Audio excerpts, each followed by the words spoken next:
교회력에 따른 PPT 매일 말씀 묵상 2021년 3월 26일 금요일입니다. 오늘의 말씀 예레미야 33장 1에서 9절, 빌립보서 2장 12에서 18절입니다. 오늘의 말씀 첫 번째 본문 예레미야 33장입니다.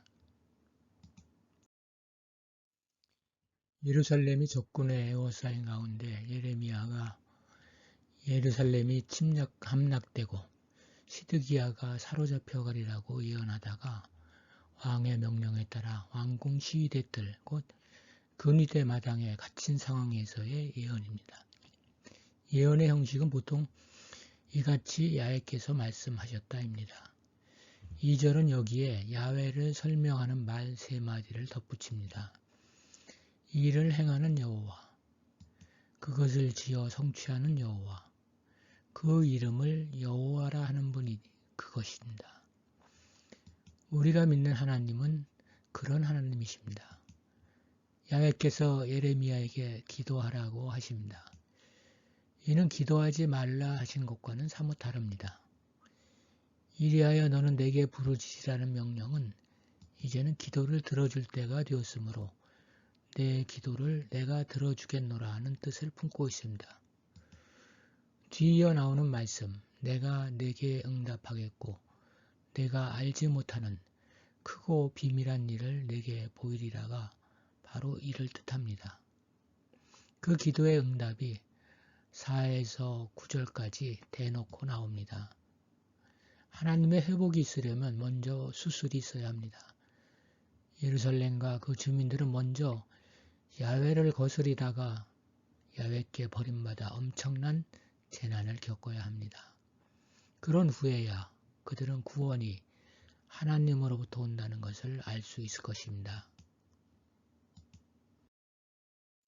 예루살렘 성읍과 집들의 치료를 약속하는 말씀인 6절 상반절, 예루살렘의 집들에게 평강등을 보이시겠다고 하는 6절 하반절, 남북 왕국 전체 회복을 약속하시는 7절, 그들을 깨끗하게 하시겠다고 하는 8절과 예루살렘이 온 누리 앞에서 누리게 될 영광을 두고 말씀하시는 9절입니다. 야훼께서는 예루살렘과 예루살렘의 집들과 남북 왕국 백성과 예루살렘을 회복시키겠다고 약속하십니다. 예루살렘의 집들에 대한 치료의 결과는 평안과 진실의 풍성함입니다. 평안이라는 말에는 안전이라는 뜻도 있습니다. 나아가 평안은 이스라엘 백성이 인생에서 경험할 수 있는 최대의 축복으로 여기던 것입니다. 이 평안은 하나님과의 친밀한 관계에서 오는 심적, 육체적, 사회적, 영적 평강을 모두 포함합니다. 한편 진실이라는 말은 안정성, 확실성, 진실성, 진리 등의 뜻으로 사용되었습니다. 그래서 외세 침략으로 불안하고 위험했던 예루살렘의 집들을 안전하게 지켜주고 그래서 평화가 찾아오게 하겠다는 뜻으로 볼 수 있습니다. 예루살렘의 회복은 전체 이스라엘의 회복으로 나아가는 길목에 있습니다. 야훼께서는 유다의 포로와 이스라엘의 포로를 돌아오게 하겠다고 하십니다. 야훼께서 전체 야훼의 백성을 다시 일으켜 세우신다는 말씀은 무슨 뜻입니까? 그것은 무엇보다도 야훼께서 당신 백성을 죄에서 깨끗하게 하고 그들의 모든 죄를 용서해 주시겠다는 말입니다. 즉 그들을 정하게 하실 것이라는 말입니다. 이는 야훼와 야훼 백성의 관계를 회복시키는 것을 표현하는 말입니다. 야훼의 백성이 온전히 회복되어 야훼께 죄를 용서받고 야훼 앞에 깨끗한 백성으로 세워지게 되면 예루살렘도 세상 모든 민족 앞에서 야훼께서 기뻐하고 자랑할 만한 성읍이 되고 세상 모든 민족이 부러워하고 한편으로는 두려워하는 성읍이 될 것입니다. 영적 예루살렘인 교회 역시 마찬가지입니다. 그리스도의 몸인 교회와 그 지체인 그리스도인들도 하나님을 노엽게 하여 징계를 당해 무너진 상태일 수 있습니다. 그러나 은혜가 풍성하신 하나님은 당신의 교회를 다시 치료하고 세우실 것입니다. 그 전에 교회는 지은 죄를 하나님께 용서받고 정결케 되어야 합니다. 국가와 사회 지도자로서 신자라는 이름은 있지만 권력과 재물을 탐하는 자들에 의해 교회는 얼마나 더럽혀졌습니까? 거기에 뒤지지 않고 은밀하게, 때로는 뻔뻔하게 세속적인 가치의 우상을 따라가는 교역자들에 의해 더럽혀진 교회는 하나님 앞에서 공개적으로 참여하는 모습을 보여야 합니다. 그렇지 않고서야 하나님께서 교회를 어떻게 치유하여 새롭게 하시겠습니까?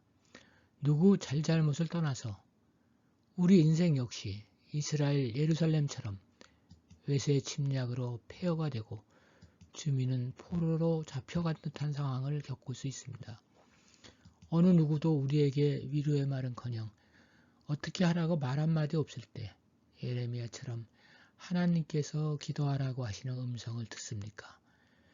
살다 보면 기도해야 할 것 같다 또는 기도해야겠다라는 마음이 들 때가 있습니다. 그것은 막연하게가 아니라 우리가 바라는 바 그것이 이루어져야 하기에 하나님께서 우리 마음에 기도해야 한다고 말씀하시는 것은 아닐까요? 그 말씀은 그러면 기도에 응답하겠다는 일종의 약속은 아닐까요?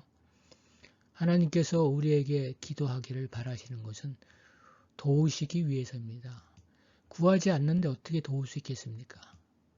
우리가 아닌 하나님의 기도 요청은 주객이 전도된 느낌입니다. 그러니 기도하고 있지 않는 우리는 얼마나 아무것도 모르는 철부지입니까? 하지만 기도가 하나님의 음성이 마음에 들리는 것 같은 특별한 때만 필요한 것은 아닙니다.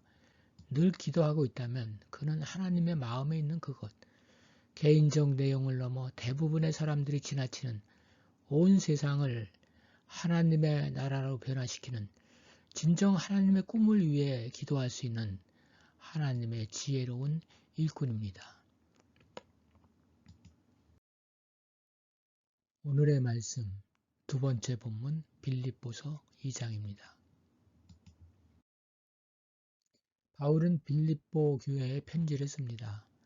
빌립보는 당시 로마와 아시아를 연결하는 중요 국제도로 에그나티아 가도의 길목에 위치한 교통 전략의 요충지며 중근동의 소로마로 불렸습니다. 사도 바울은 2차 선교여행 때 빌립보 교회를 설립하였습니다.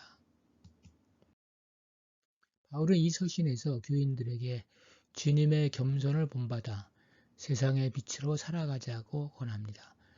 바울이 말하려는 것은 예수님은 모든 무릎이 절하고 모든 입이 고백하는 주가 되니 그에게 복종하여 구원을 이루어 가라는 권면입니다. 이전부터 여러분이 예수의 주되심을 알고 복종했던 것처럼 이제 나 바울이 없을 때에도 흔들리지 말고 잘 복종하여 구원을 이루어 가라는 말입니다. 그런데 구원에 있어서 개인과 교회는 분리할 수 없습니다. 그리스도인은 구원의 완성을 향해 계속해서 성숙해 가야 할 뿐 아니라 다른 그리스도인들과 협력하여 나아가야 합니다. 오늘날 교회는 구원을 주로 개인적 차원에서 생각합니다.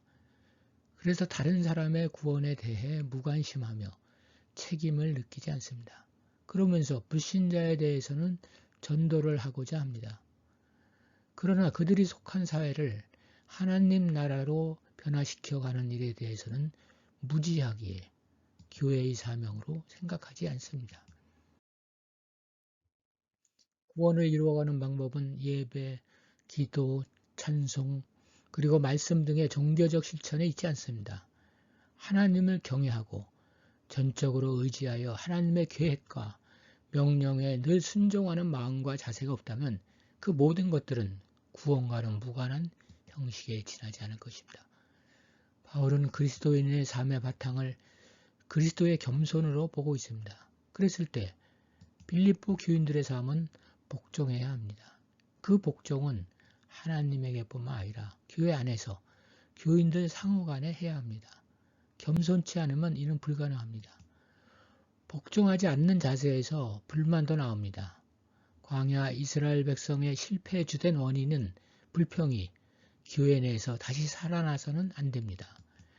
하나님의 일을 하면서 원망에 빠지거나 시시비비를 따지는 균열의 모습을 보여서는 안 됩니다. 교인은 개인과 교회를 넘어 세상에서도 그리스도인다운 모습을 보여야 합니다. 그들은 그가 속한 공동체의 윤리적 규범을 지킴으로써 세상에서 그리스도인 시민의 역할을 감당해야 합니다. 그것이야말로 흠이 없는 거룩한 모습입니다. 그것이 빛으로 사는 모습입니다. 거룩한 모습이 빛으로 사는 삶입니다. 이것이 복음에 합당한 삶의 모습입니다. 거룩은 부패한 세상에서 빛을 발합니다. 부패한 세대 가운데서 빛을 발할 수 있느냐가 온전한 그리스도인의 마지막 잣대입니다. 이것은 특히 평신도가 주의할 일입니다. 세상에서 빛을 드러내 하나님께 영광을 돌리기는커녕 예수 그리스도를 욕먹이고 교회를 더럽히고 오명을 씌우는 장로와 집사는 얼마나 많습니까? 교회 안에서 교역자들을 향해 손가락질하는 그들 역시 사회에서는 손가락질 당하는 사람들입니다. 다만 교회는 신자들의 사회생활에 상관할 영역이 아니라고 생각하고 신자들 역시 교회가 그들의 사회생활에 간섭한다면 지도를 받지 않고 오히려 대들 것입니다. 한국교회가 무너져가는 데는 교회 직분자의 부패와 타락이 한몫을 담당하고 있습니다. 이와 같은 통전적인 삶의 구원을 향한 행위는 자칫 신자 자신의 노력에 의한 것으로 생각하기 쉽습니다. 그러나 온전한 구원의 삶을 위해서는 하나님과 그 자녀의 조화가 필요합니다. 그리스도인이 구원을 위한 소원을 갖고 행하도록 그리스도인 안에서 활동하시는 분은 하나님이시기 때문입니다. 하나님은 당신께서 바라시는 의도가 있고 그것을 위해 활동하십니다. 그 활동은 사람들이 그분의 뜻에 맞는 바른 소원을 갖고 행하는 모습으로 나타납니다. 하나님의 의도와 활동, 그리고 그리스도인의 소원과 행함이 교차하는 곳에 구원이 발생합니다. 이처럼 빌립보 교회가 예수를 주로 고백하여 교회에서 겸손하게 순종하며 사회에서 빛을 발하며 사는 모습은 온전한 구원을 가져올 뿐 아니라 빌립보 교회를 세운 사역자인 바울에게도 참 자랑거리로 남을 것입니다. 우리의 신앙생활이 이왕이면 남에게 기쁨을 주는 덕도 끼칠 수 있습니다.